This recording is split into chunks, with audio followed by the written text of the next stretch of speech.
माननीय प्रधानमंत्री जी आ रहे हैं यहाँ पर। इनके दो सरकारें तो यहाँ पर आकर इनका समय ख़त्म हो गया। अब तीसरी बार सरकार बनी है और अब जाकर हरियाणा की याद आई। मुझे लगता है कि 3 टर्म्स में ये पहला प्रोजेक्ट है जो माननीय प्रधानमंत्री जी जिसके लिए हरियाणा में आ रहे हैं। हम पहले भी कहते थे कि इन्होंने अपने राज्य में एक भी नया संयंत्र नहीं लगाया और ये एक सच्चाई है। आज यहाँ पर आए हैं, हम उम्मीद करते हैं कि इलाके को फ़ायदा होगा। उड़ रही है उसके बारे में क्या इन्होंने कोई हल पहले ही निकाला है जो पहले भी चल रहा है।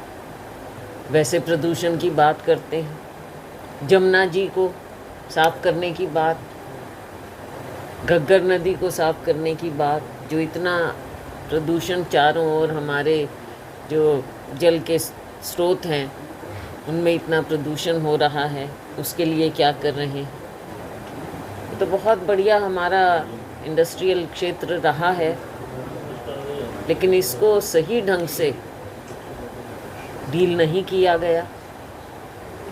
अब जब प्रधानमंत्री जी खुद आते हैं तो हम उम्मीद करेंगे कि प्रधानमंत्री जी भी और राज्य सरकार भी इस ओर ध्यान दे, उनकी आंखें खुले और यहाँ के लोगों को कुछ ऐसी सौगात मिले इस संयंत्र के अलावा जो आम लोगों की ज़िंदगी जिससे अच्छी हो, बेहतर हो।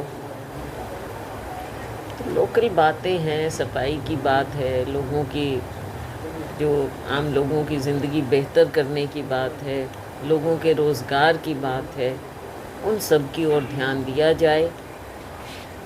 क्राइम जो इतना बढ़ गया है उसकी ओर सरकार, राज्य सरकार क्या कर रही है। स्लो क्या, वो तो धीमी गति के समाचार नहीं हुआ करते थे, वो है। वही हम कह रहे हैं ना, पहली बार 11 साल हुए हैं, पहली बार एक कोई प्रोजेक्ट के लिए माननीय प्रधानमंत्री जी आ रहे हैं। हिसार का भी मैं नहीं समझती कोई इतना बड़ा नया प्रोजेक्ट है, ये कब से चल रहा है हिसार का भी मामला, एयरपोर्ट का। तो ऐसी कोई वो बात नहीं है जो हरियाणा को, वो हरियाणा के रूप में माननीय प्रधानमंत्री जी आकर यहाँ कुछ एक नया तोहफा, एक छाप लगाएं कि हमने हरियाणा के लिए ये किया। ये इतने बड़े बड़े मुद्दे जो आते हैं उनसे हमेशा ध्यान भटकाने का एक मामला होता है। बात ये बताओ, कब तक कांग्रेस को रोते रहोगे तुम?